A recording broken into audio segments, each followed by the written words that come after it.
से स्टूडेंट्स के ढेरों क्वेश्चन थे कि मैम बायोलॉजी सब्जेक्ट के जो 30 क्वेश्चन हमारे मेन एग्जाम में पूछे जाएंगे तो उनकी प्रिपरेशन हम कौन सी बुक से करें। बायोलॉजी सब्जेक्ट के लिए मैं आपको बता दूं कि आप एनसीईआरटी क्लास 11th और क्लास 12th की जो 2 बुक्स हैं उनको आप परचेस कर लें। अगर आप बोर्ड एग्जाम की प्रिपरेशन कर रहे हैं अभी, या अगर आप इस साल बोर्ड एग्जाम में पार्टिसिपेट करने वाले हैं तो आप एनसीईआरटी की जो बुक है उसको पढ़ रहे होंगे, ठीक है।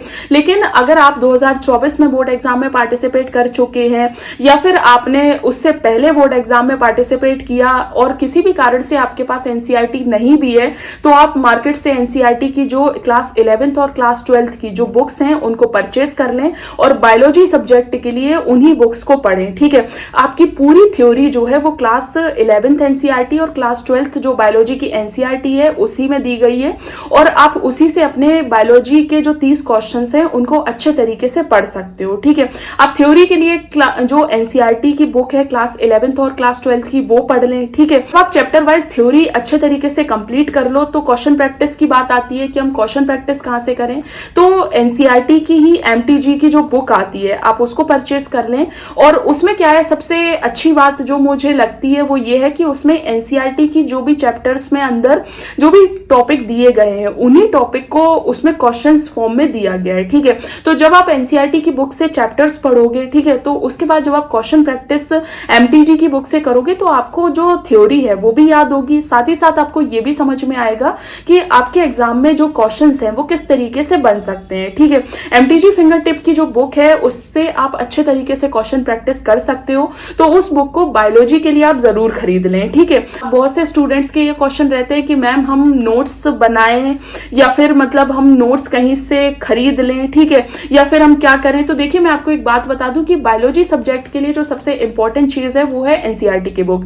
क्लास 11th और क्लास 12th की जो एनसीईआरटी की बुक है आप उसी को पढ़ें और उसी को इतने अच्छे तरीके से पढ़ें जैसे अगर आपको लगता है, अगर आप कोई कोचिंग इंस्टीट्यूट को ज्वाइन किया है या आप किसी टीचर्स को फॉलो कर रहे हैं और आपको लगता है कि कोई एक्स्ट्रा पॉइंट है तो आप उसी बुक में लिख लीजिए, ठीक है। इससे क्या होगा, आपको बार बार इधर उधर भटकने की जरूरत नहीं है। आप एक बुक में ही अच्छे तरीके से चीजें जो हैं एक ही बुक में आपके रहेंगी और आप अच्छे तरीके से उनको पढ़ पाओगे। तो एक ही चीज को आप ज्यादा बार पढ़ोगे, जब एक चीज को आप ज्यादा बार पढ़ोगे तो आपको चीजें जो हैं वो बहुत ही कंसाइज वे में अच्छे तरीके से याद होंगी, ठीक है। उसके अलावा आपको बार बार दूसरी बुक्स नोट्स जो हैं उनको फॉलो करने की जरूरत नहीं है। आप एनसीईआरटी की जो क्लास 11th और क्लास 12th की बुक है उसी को अच्छे तरीके से पढ़ें बायोलॉजी सब्जेक्ट के लिए, और उसी में अगर आपको लगता है कि कोई एक्स्ट्रा पॉइंट है तो उसी में जोड़ लें, ठीक है, और उसको बहुत ही सही तरीके से पढ़ें। पहली बार में वो समझ में नहीं आती है, थोड़ी सी लैंग्वेज जो है वो थोड़ी सी कठिन है बायोलॉजी एनसीईआरटी की जो लैंग्वेज है, ठीक है। तो उसको आप उसके लिए आप किसी टीचर्स की हेल्प ले सकते हैं। आप जिन भी टीचर से पढ़ रहे हैं आप उनसे उस टॉपिक को अच्छे तरीके से समझ सकते हैं, ठीक है। अब एक क्वेश्चन जो स्टूडेंट ने मुझसे बहुत बार पूछा है कि मैम हम नोट्स प्रिपेयर करें या फिर नोट्स जो मार्केट में अवेलेबल होते हैं उनको परचेस कर लें।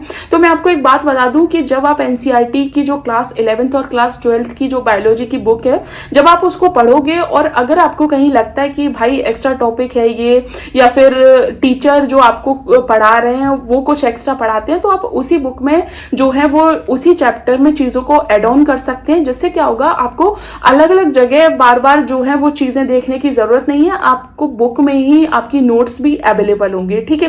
तो आप इस तरीके से पढ़ सकते हो, ठीक है। और मैं आपको एक बात और बता दूं कि बहुत से बच्चे जो ये सोचते हैं कि बायोलॉजी सब्जेक्ट के लिए सिर्फ थ्योरी को पढ़ लें, क्वेश्चन प्रैक्टिस ना करें, तो आप बिल्कुल ये गलती ना करें। आप थ्योरी भी पढ़ें और क्वेश्चन प्रैक्टिस भी करें।